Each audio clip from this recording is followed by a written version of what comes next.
how you feel. Sabi ka sa kanya. Minahal ko siya ng higit pa sa aking sarili. Hindi ganon kadaling kalimutan ang kanyang alaala. Wala na dito si Griselda.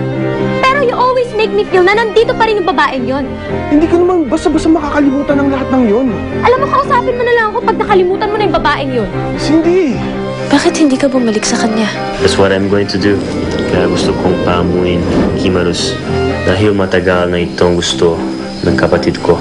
Ang kaisa-isa kong kapatid ay namatay na. Kaya't nais ko siyang paghihinti. Ako!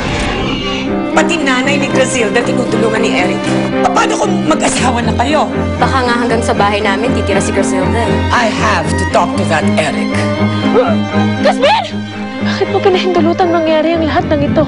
Kung ito'y kabayaran sa aking mga sala, sana hindi mo na idinamay ang ibang nilalang. Sana ako na lang ang iyong pinahirapan.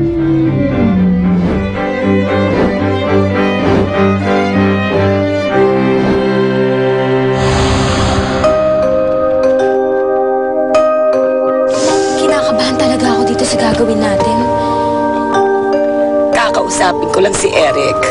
What's wrong with that?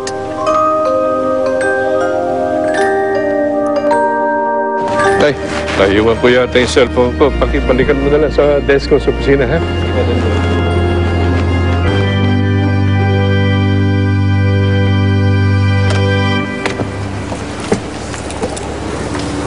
Leon Dominguez!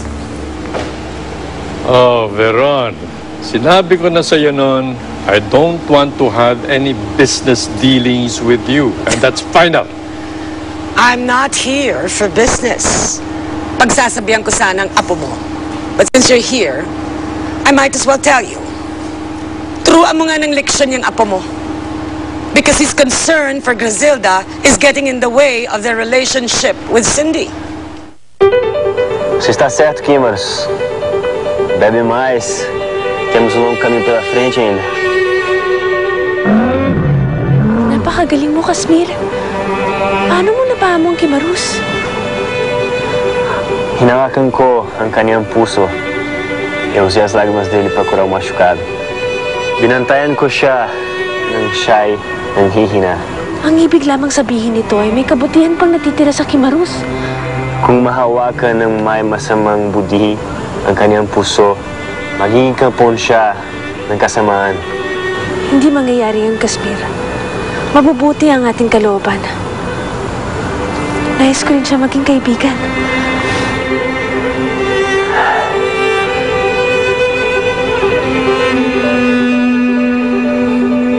Magandang gabi, kaibigan.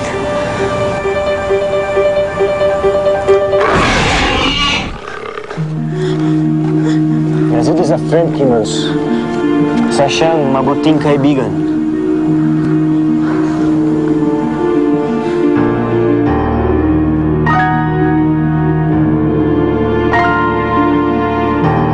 Kailangan turuan mo ng leksyon. Kaya tuloy sila nag-aaway lagi ni Cindy eh. Wait a minute. Hindi ba dapat ikaw ang magturo sa anak ko? Hindi pa siya kasal sa apo ko. Sinasakal na niya sa leeg. Akin tayo, ha? Manang-mana siya sa iyo, Veron. How dare you talk to me like that? Wala kang karapatang pagsalitaan ako ng ganyan, matanda ka. Ay!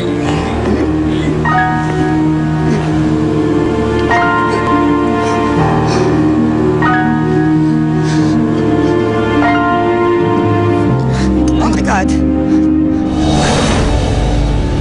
Mapapaamo ko rin siya nang hindi ko siya sinasaktan, Kasmir. I know you can do it, Griselda. Mag-iingat ka lamang. Ibang magalit ang Kimarus.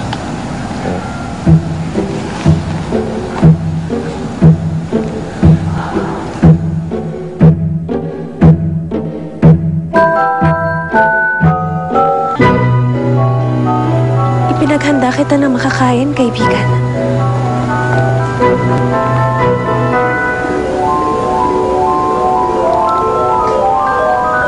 Griselda! Mom! Mom! Oh my God! Let's help him! I know. Mom, tulungan natin siya. Ang gamot! Leon, asan ang gamot mo? Give me your medicines! Hindi ako makahinga. Asan ang gamot mo? God, Mom! Patay na yata siya! Mom, dalhin natin siya sa hospital!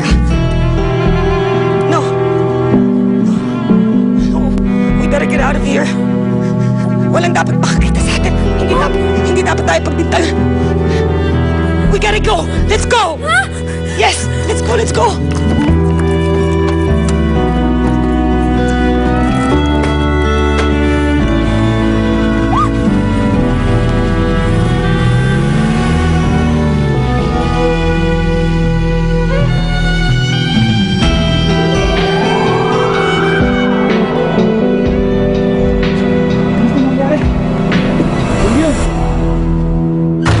Huwag kang lalapit, Kasmir.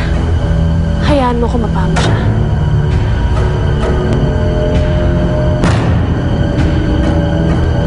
Mabuti ang aking kalooban, kaibigan. At alam kong nananahan pa rin sa iyong puso ang kabutihan.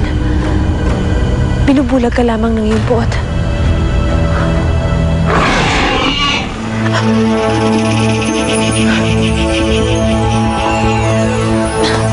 Nakakarami ka na, ah. Bakit ba napakahirap mong paamuin? Para ka lamang si Eric. Gustong-gusto niyo akong sinasaktan. Grazilda, tama na yan. Hayaan mo ko, Kasmir. Layuan mo muna kami. Oh, Grazilda. Sige na. Kaya ko na ang aking sarili.